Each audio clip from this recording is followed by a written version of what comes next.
So this week on the channel, I would like to talk to you all about building your internal clock. Now, what does that mean? Well, basically it means work on your timing. You know, I saw a really cool quote this week from Steve Gadd that said, "Fills bring the trills, but grooves pay the bills." And I don't think that any of us would disagree with that. Now, there are a few different ways you can work on this. And I'm going to basically take you from the most basic concepts up to the more advanced ones that I'm currently using in my own playing to work on this aspect of my drumming. So do bear with me because there are a few things that I do want to go through. But without further ado, let's talk about number one. So the first tip comes in the form of counting.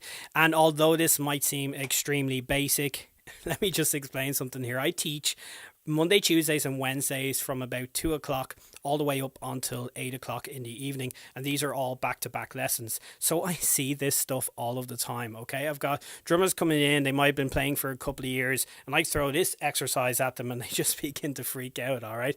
But within a couple of sessions, their confidence is growing, and that understanding of playing, say, an eighth note groove going into an eighth note triplet fill just improves, because as I always say to them, if you can sing it, then you can play it. Okay, it's just going to make your life a whole lot easier. So just run through this exercise with you really quick. To give you an example, this is something I would throw at a student, maybe second or third lesson, depending on how things go. And this just improves their timing straight away. So we're just going to go from quarters to eighths, then to eighth note triplets, and then to 16th notes. Okay, so here's how that would sound. And I'm just going to count this out.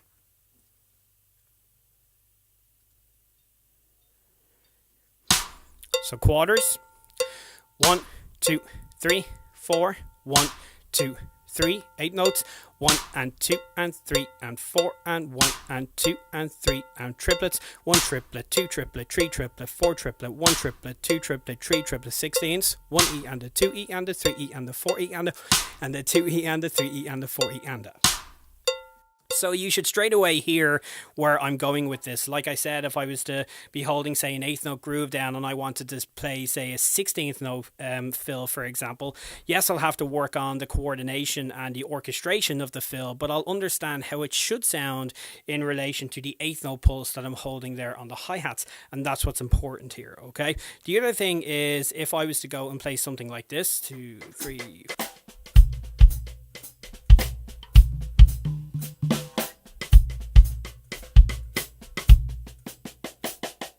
Or let's say I was doing something like that, or soloing around the kit, or making music on the kit, rather, I should say. That's what I like to call it. I always have, and deep down there in the back of my mind, I always have that quarter note pulse. I know I'm playing it on the hi-hats, but I'm still kind of in my mind. In my mind, I'm going 2, 3, 4.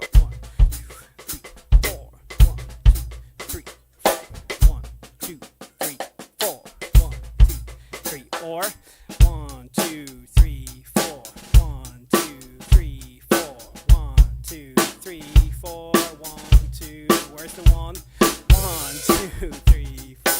All right, so no matter what I'm playing, I know exactly where that 1 is, and that is where the counting is really going to help you. So let's move on to tip number 2. Alright, so for tip number 2, I want to talk to you about practicing your rudiments with a metronome. Now, everybody's probably thinking, well, that's common sense. Everybody does that. Trust me, they don't. Okay, so make sure you are practicing your rudiments, and please tell me you're doing it with a metronome, okay? Super important. You're always building and working on that internal clock, okay? The reason that I wanted to bring this up in particular is because it is something that I find a lot of my students do struggle with. Let's say I get them to play a single paradiddle, all accents in, feeling it as 16th notes, okay? They do tend to rush a little bit on the metronome, either speeding up or slowing down, okay? So a little tip I like to share with them is by simply doing exactly as they were doing, playing exactly as they were playing, but moving either their right hand or their left hand down onto their knee. And what that does, it solos out whatever hand you like, and you can hear exactly how the right hand or left hand is responding to what's happening with the metronome.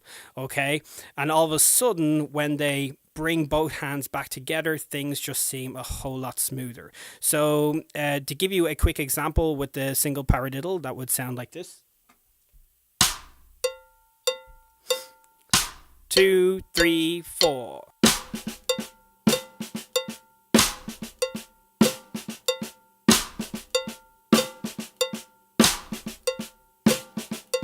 Okay, the opposite side. 3, 4.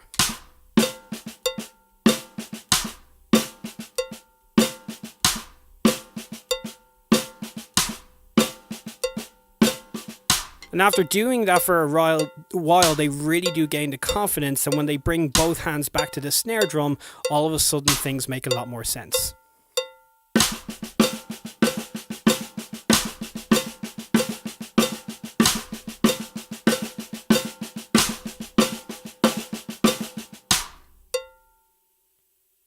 Alright, so on to tip number 3. Alright, so what I want to do for this third and final tip is talk to you all about practicing and playing your grooves along with a metronome. Now, I'm sure this is something that we all do, but we can always take these things one little step further. So what I've done is created my own metronome track within my software here that I use. For anyone that doesn't know, I use Logic Pro X for all my recording. But of course you can do this on any recording software. Okay, and I've just set up my own metronome track, so I've left gaps within it, and that creates a big challenge. Okay, and you can always space those gaps out even further, so you're really having to rely on that inner clock to come back in on the one at every time. So what I'm going to do is demonstrate this for you now. And what I'll do is start fairly basic, just with a basic groove, and then you'll hear where the metronome begins to drop out. Okay, so I've no reference point there. I'm just using my inner clock to come back in on that one as best as I possibly can. So here's a quick demonstration, and wish me luck. All right, here we go.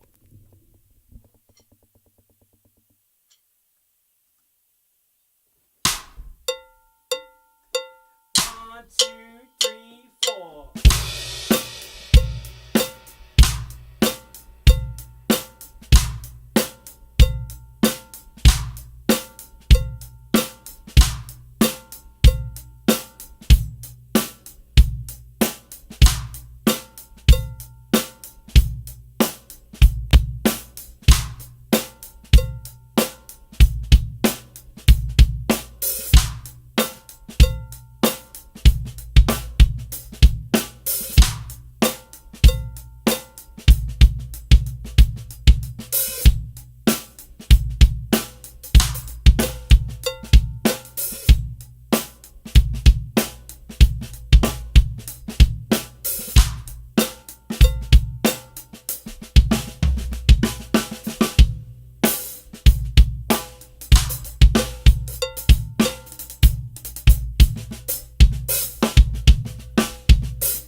So that is a super concept for working on your internal clock and getting your timing rock solid. Really hope you took something positive from this lesson. Remember, if you are new to the channel, make sure you go ahead, subscribe, hit that notification bell so you are notified as soon as I upload a new lesson, and I'll see you all back here on the channel very soon. Take it easy.